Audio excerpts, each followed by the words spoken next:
Welcome back, or welcome to another episode of the Success Times Happiness podcast. My name is Richard Thompson. Today, a solo episode all about managing work-life balance. This sort of topic rings home to me and is quite close to me because it is something that I've always tried to focus on and something that has always driven my decisions when it comes to work, and is trying to get that elusive balance between what we do for income versus what we want to do with that income. And this dates back for me when I was when I made that decision to leave law and to and basically in everything that I do is to go, well, how does this impact everything else of my life? And so today I thought we'd have a small episode just touching on this idea of what I do when it comes to finding that balance, and I guess the mistakes that I've made in terms of when the equation or the equilibrium is off. And I guess that's where we should start, is that whole element of work-life balance is not a stagnant position, or it's not a destination either. It's a continual reassessment. And that's because our priorities change, both on what we're willing to tolerate within the work environment and also what we're wanting to spend our time, I guess, outside of work. And I think this concept is such an important one. And for a long time, I have understood that you can always make more money, but you can't actually get more time. So the idea of spending that time wisely, we only get one life, right? So it's like that is the most limited resource that we have. And so we have to make sure that we are spending it exactly the way we want to. And that's where the work-life balance comes into play. Presumably we all need money to pay bills.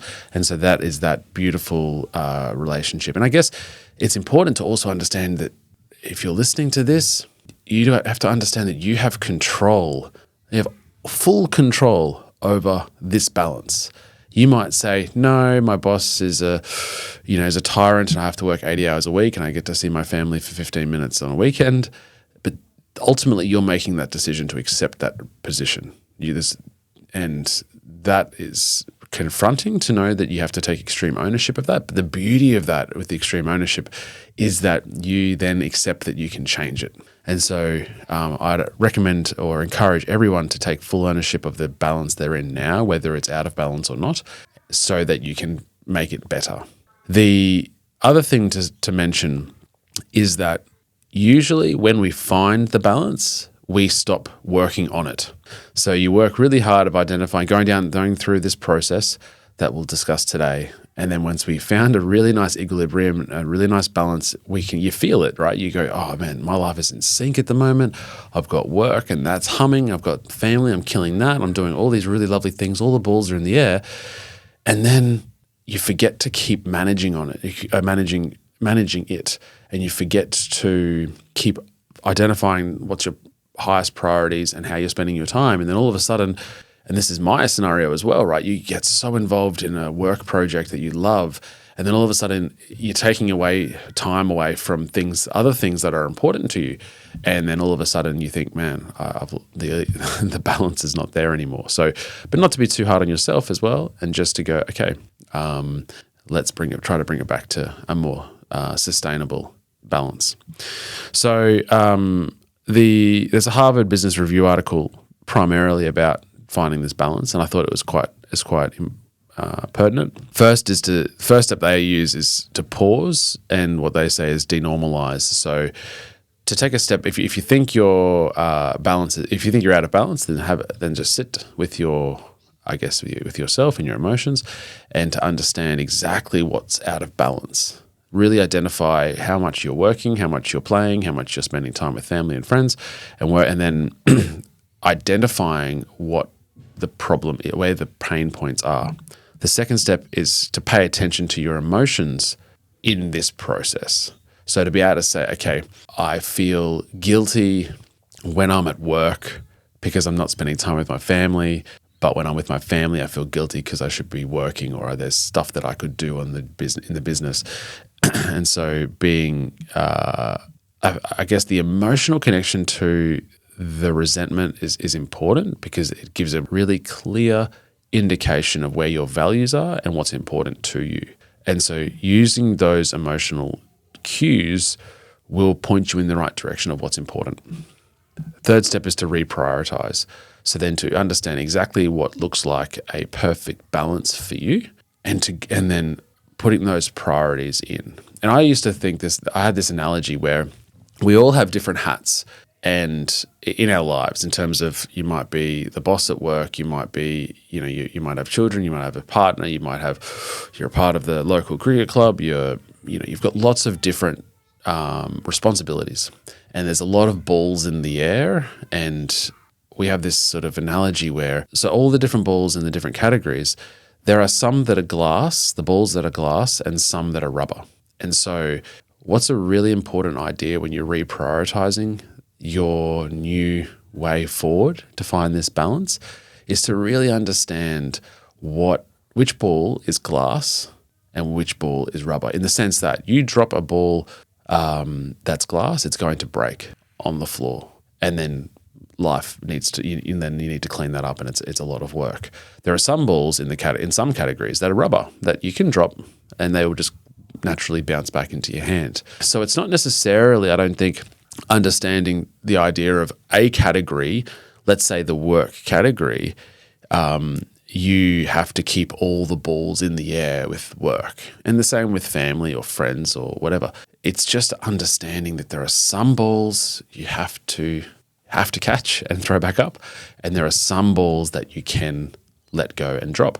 And so as you have more hats and as you have more responsibility within those roles, you're going to have more balls in the air. And so the really key element here in finding this balance is to understand what responsibilities must be adhered to, you must keep in the air, and what ones you can just let go for a little bit so that you can focus your attention on something else. The fourth step on the Harvard Business Review article is consider your alternatives, so that before jumping into thinking this is the way, in the sense of, well, my non-negotiable is 80 hours a week because my boss will fire me otherwise, you need to look at the different alternatives to finding that balance. And that might be conversations and challenging conversations you need to have with your boss, with your staff, with your partner, whatever it is, so that you can find that perfect balance for your life. Because at the end of the day, this is yours. This is your life to lead. And it would be disappointing for any of us to reflect on work to think, man, I gave too much of that. And I think I don't think many people would say I worked. A regret I have is I didn't work as much as I should have on reflection of life. So, and then fifthly is implement the changes. And so that is something that you trial and error, that fresh approach, and understand you got to be gentle with yourself. You have to be forgiving of yourself, like we've discussed in the past on podcast episodes, but just to be able to give it a go and see what needs to be changed and altered. And that's similar to the path to success or the path to happiness. The path to having work-life balance is just as forever, right? Like it's a continual assessment of how we do things and whether or not that balance is right. So that's really important. So that was the article, and that's something I do follow a fair bit in that sense of just taking stock, working out my emotions, consider the alternatives, reprioritize, and then implement. But I was looking at, there's an alternate viewpoint when it comes to work-life balance, and it comes back to what you're actually trying to achieve. And I saw something on the internet that said that the concept of work-life balance is for the mediocre and for the poor, and which is a fairly extreme way to look at it. But I do believe it is for the mediocre in the sense that it's for the average, it's for the mean of population. If you look at the extremes of, and certainly on the more successful side of things, you have got people who don't have that work-life balance in sync. So something like a quote from David Goggins, let's say, is, if you want to be great, you are going to be misunderstood by everybody. You're going to be so obsessed and so driven. That's what it takes. Every second of your life. Balance is important to a lot of people. It is. But if you want to be the 1% of greatness, you aren't going to be balanced, and people just won't get it. And so he's certainly the authority of extreme, but there's this element of truth to that if you want significant greatness in your life, if the goal is to achieve balance, then you can go and do that. It comes at a sacrifice, though. It comes at a sacrifice of finding greatness in whatever you do, whether it's crochet, whether it's being the best marketing manager for your business, whether it's your sport.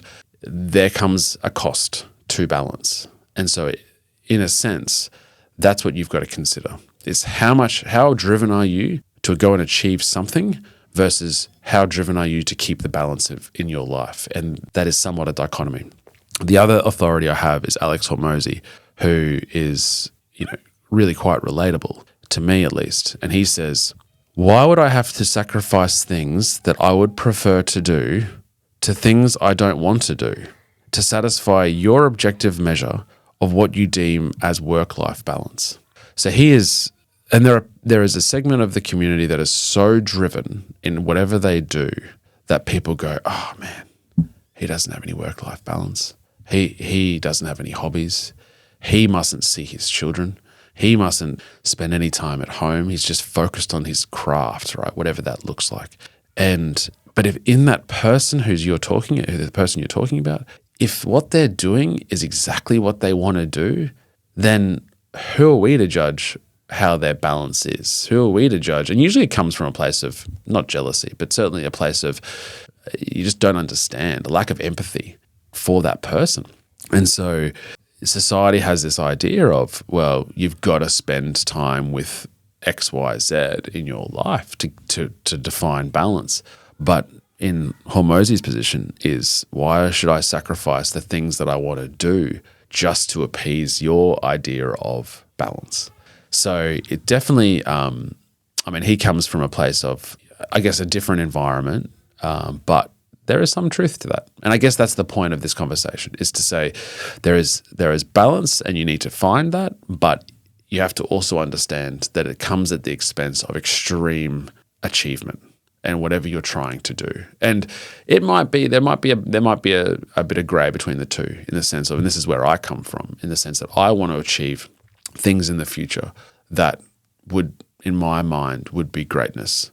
And in the past, with my sport and with everything else, it's like I want to achieve greatness, but I also understand that I want to do it with balance. And so that, as a result, will take a longer time to achieve. If I was to kill the balance, not see my children, I would be able to progress my business dreams, let's say, or my sporting aspirations a lot faster. But is that going to be the most enjoyable journey for me? Probably not. For Alex Hormozy, it probably is. But to understand what your truth is a really important aspect of this path. And to understand that the work-life balance is about the journey. So we can get to the destination, we can achieve this business, we can achieve this goal or this, whatever the aspiration is. But if we haven't enjoyed that journey because it hasn't been true to our balance, whatever that looks like for the individual, then we're not going to enjoy the end.